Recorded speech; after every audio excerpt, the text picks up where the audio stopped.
సిరివెన్నెల స్మారక సంగీత సాహిత్య సమ్మేళనం రవిశ్రీ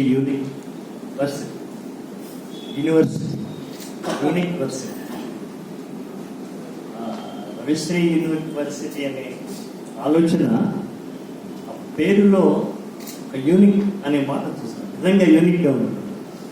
సో ముందు ఆ పేరు ఎన్నుకున్నందుకు నేను అభినందిస్తున్నాను. మనిషి గుర్తింపు కోసమే ఉంటాడు. మీరు అప్పుడే పుట్టిన బిడ్డను చూసినా కూడా ఆకలి ఒకలా ఏడుస్తుంది, నన్ను ఎత్తుకోండి, నన్ను గౌరవించండి, నన్ను మీరు పట్టించుకోవట్లేదని కూడా ఏడుస్తుంది పాపం. మీరు గమనించండి, తల్లి పాలితే తీసుకోదు, ఏమి చేయదు, మైక్ ఇస్ నాట్ ఓకే, కానీ ఊరికి ఎత్తుకొని చూడండి, ఓహో హీఈస్ గివింగ్ రెస్పెక్ట్ అనుకొని ఏడు పాటిస్తుంది. అంటే పుట్టుకల్లోనే గుర్తింపు లక్షణం అనేది మనకు సహజంగా డిఎన్ఏలోనే గుర్తింపు ఉంటుంది. ఆ గుర్తింపు తెచ్చుకోవాలనే యావ ధ్యాస పెరుగుతున్న కొద్దీ మర్చిపోవడం ట్రాజడీ జీవితం. అది అట్లాగే కొనసాగితే ప్రతి ఒక్కరూ రణజన్ములు అవుతారు, కారణజన్ములు అవుతారు. సరే, విషయానికి వద్దాం. నేను ఈ కార్యక్రమానికి రావడం ప్రధాన కారణం, నాకు రవిశ్రీ పరిచయం లేదు. నాకు ఆర్మూరు యువ న్యాయవాది, న్యాయవేది ఆనంద్ నాకు చిరకాల పరిచయం. ఆయన న్యాయ సమస్యల మీద రాస్తున్న వ్యాసాలన్నీ నాకు పంపిస్తుంటాడు. అలా ఆయన ద్వారా పరిచయమైన రవిశ్రీ కేవలం ఫోన్లో ఇలా చేస్తున్నాం సార్ అంటే, ఆనంద్ మీద ఉన్న ప్రేమ కావచ్చు, రవిశ్రీలో ఉన్నటువంటి ఒక చిన్న తపన కావచ్చు, సిరివెన్నెల గారు ఉన్నటువంటి ఆరాధనా భావం, ఈ మూడు పెనుగుని నేను ఈ కార్యక్రమానికి రావడం జరిగింది. అట్లాగే నేను రావడం వల్ల నేను పొందిన ఆనందం ఏంటంటే, అనేక మంది యువ రచయితుల్ని, మా తర్వాత కవిత్వాన్ని, సినీ కవిత్వాన్ని ముందుకు తీసుకుపోతున్న భుజాలను ముట్టుకునే అవకాశం దొరికింది. ఫర్ ఎగ్జాంపుల్ మౌనశ్రీ కావచ్చు, కృష్ణకాంత్ కావచ్చు, చరణార్థినాల ఏమన్నా కావచ్చు, ఆల్ అందరికీ, యువ రంగీల దర్శకులు, యువ రచయితలు. ఈ కార్యక్రమంలో ఇంకా ప్రవీణ్ కుమార్ సమన్వయం చేస్తున్నారు. ప్రవీణ్ కుమార్ గారు, ఆ తర్వాత మీకు స్పాన్సర్ చేసినటువంటి రమేష్ చారి, మాకన్నా ముందు మాట్లాడినటువంటి తమ్ముళ్ళు, అందరికీ నమస్కారం. ఈరోజు ప్రధానంగా మనం సిరివెన్నెల కోసం మనం ఎదురుకు వచ్చాం. ఇక్కడ నా ఎదురుగా ఉన్నటువంటి రచయితలు కానీ, సంగీత దర్శకులు కానీ ఒక 10 ఏళ్ల తర్వాత వాళ్ళని మనం చాలా ఉన్నతమైనటువంటి దృష్టిలో, స్థానంలో మనం చూస్తాం. 30 ఏళ్ళ వెనక్కిపోతే నేను కూడా అబ్బాయి పేరు ఉండే శ్రీనివాసమౌళి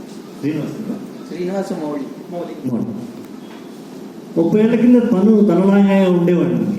30 years బ్యాక్. రోజులు గడుస్తున్న కొద్దీ మీ అందరూ గొప్పవాళ్ళు కావాలని, మీరు ఎక్కుతున్న శిఖరాలకి మా అరచేతులు మెట్లు కావాలనే కోరుకుంటాను.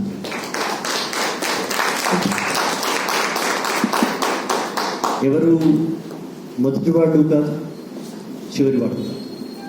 మొదటి వాళ్ళు ఒకరు ఉంటారు, చందాల కేశవదాసు నుండి తమ్ముడు చంద్రబోస్, ఇంకా ఆ తర్వాత స్థానతరాలు వచ్చింది, అనేక మంది వచ్చారు. కాబట్టి ఇది ఒక పరంపర. ఈరోజు సీతారామ శాస్త్రి గురించి మనం గుర్తు తెలుసుకోవాలి.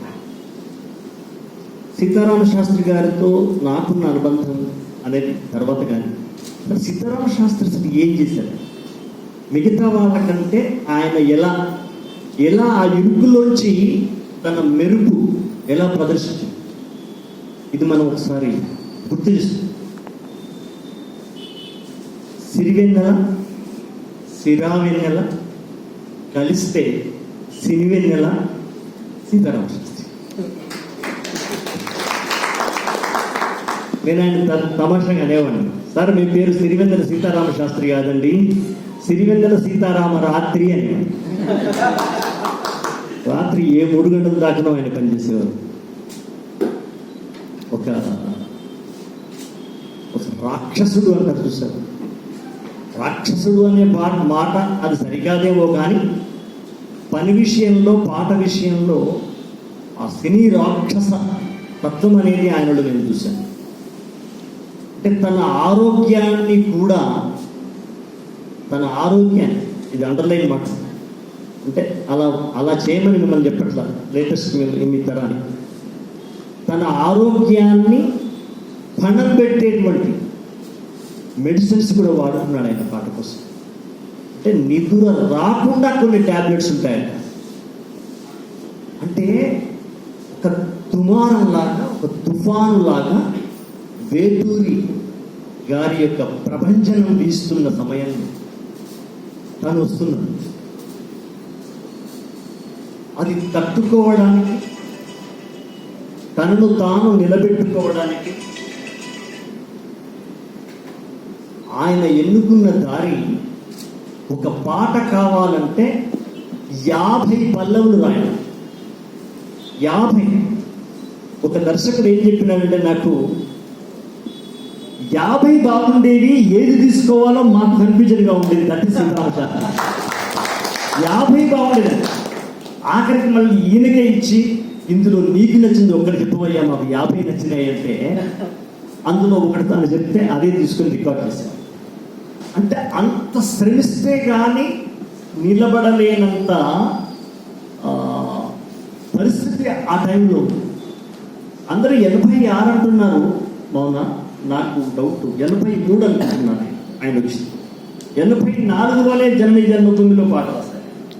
83 సిరివెన్నెల అని నేను భావిస్తున్నాను. అందరూ అంటే మనము ఈ మీడియా చూస్తుంటాం కదా, వికీపీడియా అది పెద్ద సూటబుల్ నమ్మబుల్ అని అనుకోవద్దు. అది పక్కా కాదు, వికీపీడియా కూడా పక్కా కాదు కదా. మిత్రుడు చెప్తున్నాను, 83 నాకు బాగా గుర్తుంది. 83లో వచ్చాడు సిరి. అంటే ఒకవైపు శంకరా వేటూరు గారి ఒక పద్ధతిలో, ఇంకోవైపు ఆరేసుకోబోయి పారేసుకున్నాను హరి హరి అనే అది ఒకవైపు ఏమున్నదక్కో ఏమున్నదక్క అని ఒక ప్రజాకవుల యొక్క ప్రభంజనం ఒకవైపు, శాస్త్రీయమైన లేదా వ్యాపారాత్మకమైనటువంటి విజృంభణ వేటూరు గారి విజృంభణ ఒకవైపు.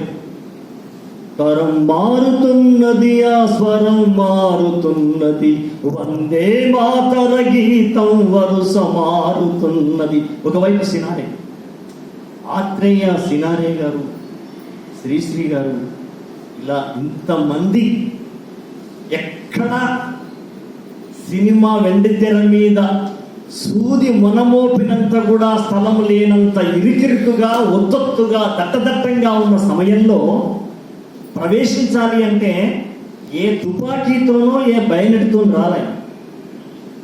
అంటే ఇంకెవరిని చీల్చి చెండాడలేదు ఆయన ఎలా ఉంచినాడు? అందరినీ అల్లుకుంటూ, అందరినీ అలదుకుంటూ, అందరినీ స్పృశించుకుంటూ వెన్నెలాగా వచ్చినాడు. సిరివెన్నెలతో వచ్చినాడు.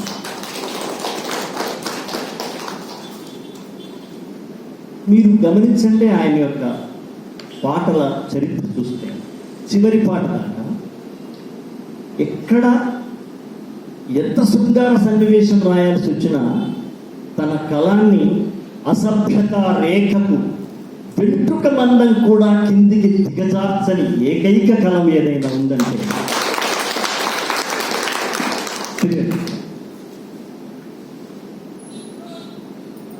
మరి సిరివెన్నెల పాట రాయగానే ఆయనకి ఏమన్నా పెళ్ళున అవకాశాలు వచ్చినాయా? మనం అనుకుంటాం, సిరివెన్నెల వచ్చింది అయిపోయింది, ఇంకా ఆయన అసలు ఊపిరి మెసల ఏమీ లే.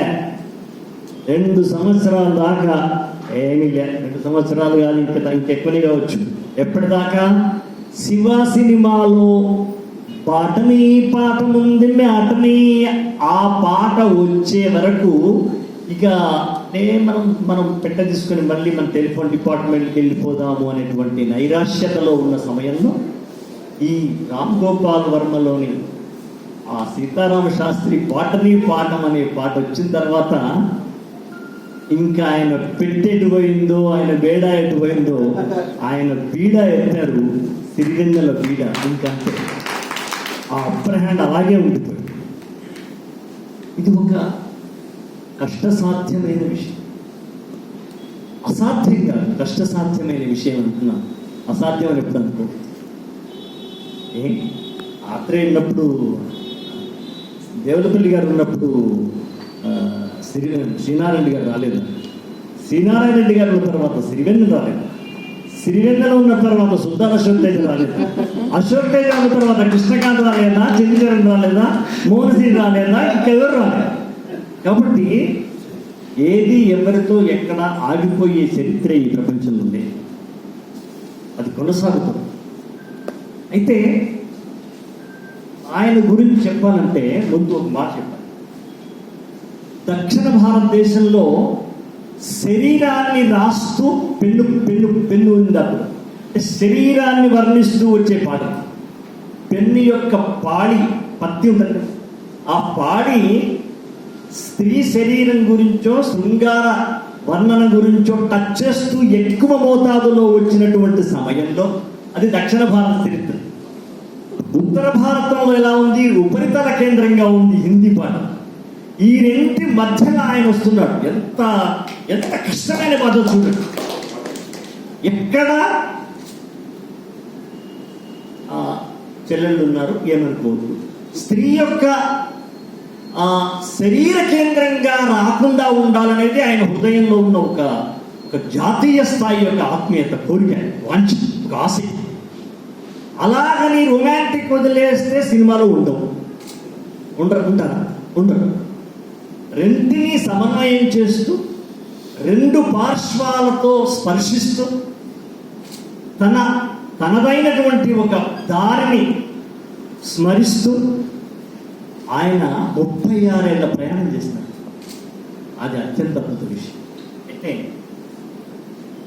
సినిమా రచయితల్లో 2 రకాలు ఉన్నాయి. 2 రకాల వాళ్ళని మనం గౌరవించాల్సి. ఒకరు ఇక్కడున్న యువ రచయితలు, మీరు అనుకోవాలి మీరు ఏ రంగంలోకి వస్తారో అన్న సంగతి మీరు తెలుసుకోండి. సినీ భగీరథులు కొందరు, సినీ గరుత్మంతులు కొందరు. భగీరథుడు ఆకాశ గంగను నేలకు దించినవాడు. గరుత్మంతుడు అమ్మ కోసం నేల నుంచి పైకెళ్ళి అమృత భాండం తీసుకొచ్చినవాడు. సినీ గరుత్మంతుడు నేల నుంచి పైకి వెళ్ళినాడు, భగీరథుడు పైనుంచి కిందికి తీసుకొచ్చాడు. ఈ 2 రకాల రచయితలు మనకుంటారు. మొత్తం టోటల్ ఈ 94-96 సంవత్సరాలు. సూపర్. నా ఉద్దేశం ఏంటంటే బాగా రాయగలిగే వాళ్ళు ఉన్నారు. కాబట్టి నాకు ఎన్నేళ్ళు? 28 సంవత్సరాలు. 28 సంవత్సరాలు నేను సినిమా పాట 95. కాబట్టి ఆల్మోస్ట్ ఆల్ ఇప్పుడు నేను సీనియర్ అన్నట్టే కదా. నన్ను నేను భావించుకోవచ్చు కదా. కాబట్టి నేనేమన్నా ఎప్పుడు చెప్తే నువ్వు ఒకసారి నేను ఆపేస్తాను. ఎక్కడైనా ఫుల్ స్టాప్ పెట్టగలను, ఎక్కడి దాకైనా కొనసాగుతాను. సినీ గరుత్మంతులు, సినీ భగీరథులు అంటున్నాను. ఎలా అంటే ముందు సినీ గరుత్మంతులు ఉంచారు, లేదా ఎట్లయినా చెప్పచ్చు. ఇప్పుడు మనసున మల్లెల మాలలు కన్నుల వెన్నెల దోనలు. అమ్మకున్నాడు ఇక్కడ. నేను ట్యూన్ తప్పులు పడతాను, తాళం మా ఇంటికన్నా పెట్టొస్తాను, ఏమనుకోండి. 29 సంవత్సరాల నుంచి కోటి గారి నుంచి ఇలా దాకా ఏమనుకోలేదు, నువ్వు అనుకుంటే ఏమనుకో. ఇప్పుడు దేవతల కృష్ణాస్త్రి పాట ఉంది.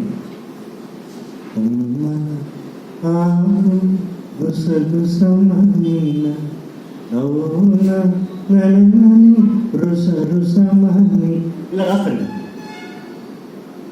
చాలా బాగుంది కదా, చాలా ఫీల్ అవుతాను. కానీ ఏంటి అసలు అది ఏముంది, ఏం అర్థమైంది మనకి? అత్యంత కవితాత్మకంగా లేదు కదా, అత్యంత కవితాత్మకంగా ఉంది కదా. అంటే ఆ పాట రాసి ఏం చేశాడు ఆయన? సామాన్య ప్రేక్షకుల్ని, సామాన్య శ్రోతని హిమాలయ స్థాయిలో ఉన్న కవితా గాంధర్వ లోకంలోంచి అలా తన యొక్క పుష్ప విమానంలో కూర్చోబెట్టుకుని అలా పైకి తీసుకెళ్ళిపోయినాడు మమ్మల్ని. అంటే వీఆర్ నథింగ్ అబౌట్. ఎప్పుడో థర్డ్ టైం చూస్తుంటాం మేము, మనుషులు ఎప్పుడు మేము. అంటే మేము కూడా ఆహా అని పేరిక ఏమి అర్థం కాదు అసలు. డబ్బునా అంటే దూరంగా, దగ్గర అనుకునేవాడిని. డబ్బునంటే దూరంగా, డబ్బునా అనేది తెలియదు అసలు. బట్ ఏదో బాగుంది. అంటే ఏమీ తెలియని మమ్మల్ని తన యొక్క గాంధర్వ రథం మీద గగనాంతర వీధులలో తిప్పిన వాళ్ళు ఒకటే. అది కవితా స్థాయి అనుకుంది. సామాన్య ప్రేక్షకుల్ని ఆ శిఖర మీద కూర్చోబెట్టారు. ఇంకో టైప్ ఉంటుంది, కవిత్వాన్నే తీసుకొచ్చి నేల మీద చూస్తారు వీళ్ళు. మీకు ఉదాహరణ చెప్తే, అనుకున్నావని జరుగవు కొన్ని, అనుకోలేదని ఆగవు కొన్ని, జరిగేదంతా మంచికని అనుకోవడమే మనిషి పని, నీ సుఖమేనే. ఏమన్నా అర్థం కాని కూర్చుంటున్నాయి. బట్ హృదయాన్ని తాకగలిగేంత లోతులోకి వెళ్ళే ఒక అద్భుతమైన ఫిలాసఫీ. భగవాన్ రమణ మహర్షి విధాత వారి ప్రారంభ కర్మానుసారాల ఫలితంగా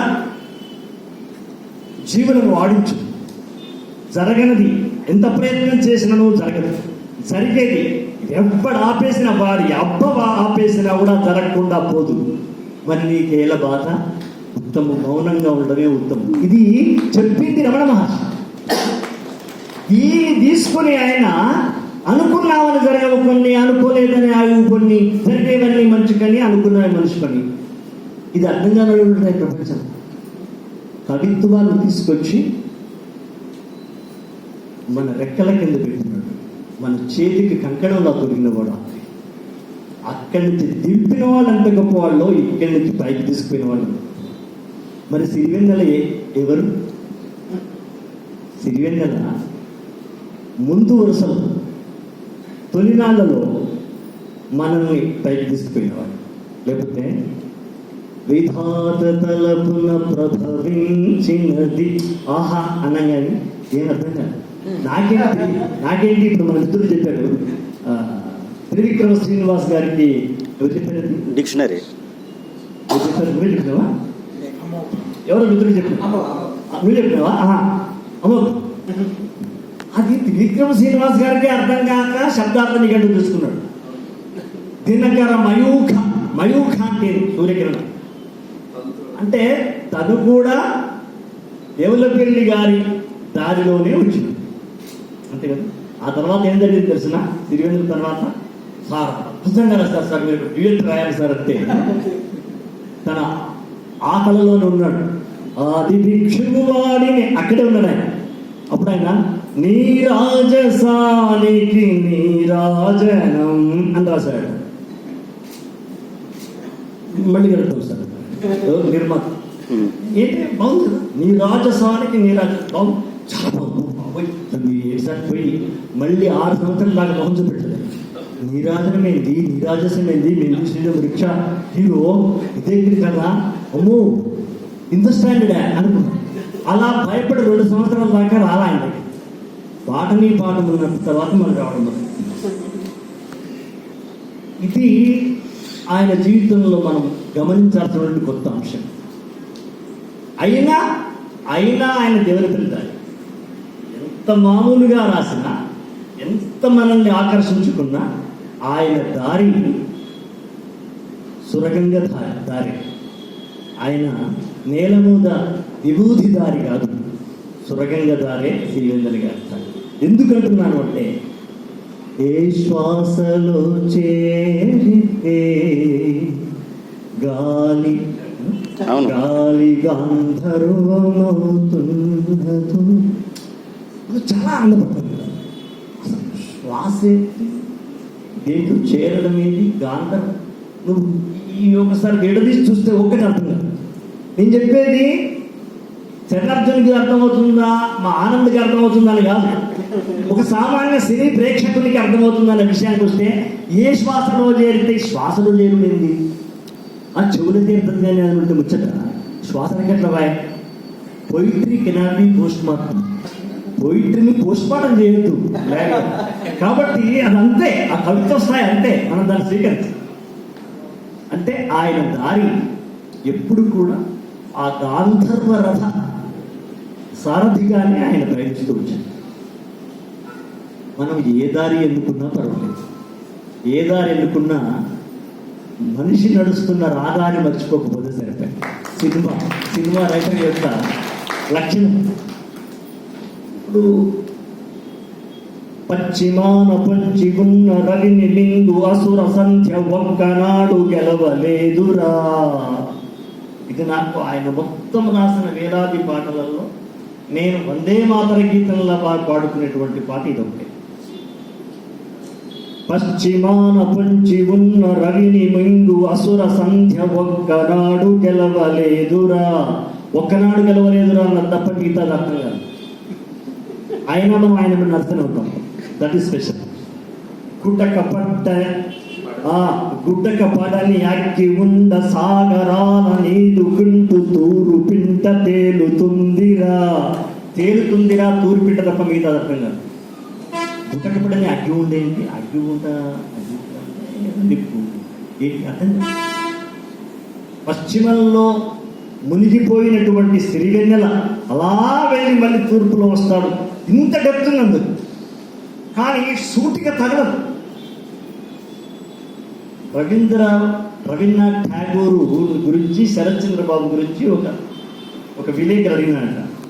సార్, రవీంద్రనాథ్ ఠాగూర్ గారు బ్రహ్మాండంగా రాస్తారు సార్, మీరు కూడా బ్రహ్మాండంగా రాస్తారు సార్, కానీ మీరంటే మాకు బాగా ఇష్టం సార్, మీరు మంచిగా అనిపిస్తారు సార్. ఆయన కూడా